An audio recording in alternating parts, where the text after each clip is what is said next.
Bernard Rivalta, vous êtes président du Citral, le syndicat des transports de l'agglomération de Lyon.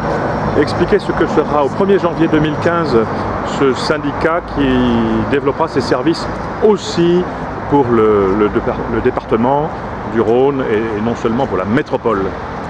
Vous savez que le schéma politique va changer puisque la métropole va accueillir toutes les compétences du département et qu'il restera donc un département aux alentours de 300 000 à 400 000 habitants et une métropole de 1,4 million d'habitants.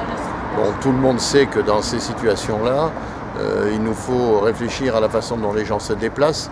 La métropole devient de plus en plus attractive et 80% des déplacements pour le travail, même pour le reste du département, se font vers la métropole.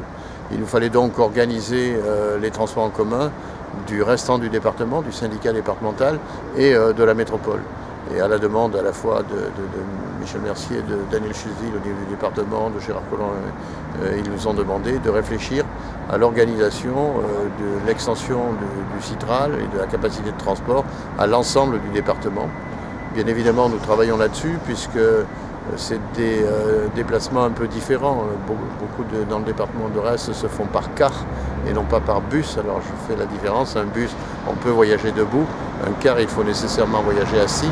Et donc ça constitue des modes de déplacement un peu différents, des coûts bien évidemment différents. Il nous faut donc faire l'inventaire de ce qu'il y a de chaque côté pour pouvoir mettre tout ça en phase et pour pouvoir le faire coordonner et faire en sorte qu'on améliore l'accessibilité partout pour tous dans le département. Alors concrètement, quelles pourraient être dès 2015 les améliorations apportées?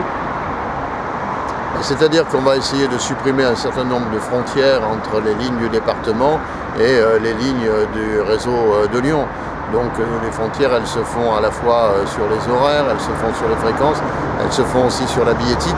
Donc on est en train de travailler, il est encore trop tôt pour le dire maintenant, sur justement cette billettique plus efficace pour nos concitoyens et ces horaires les plus efficaces pour nos concitoyens. En même temps, il faut se rappeler que tout ça a un coût, que tout ça représente des charges et que, comme je le disais tout à l'heure, on peut rouspéter après l'impôt. Mais encore faut-il qu'on sache que l'impôt, ça sert aussi à payer ça. Très bien. Je vous remercie.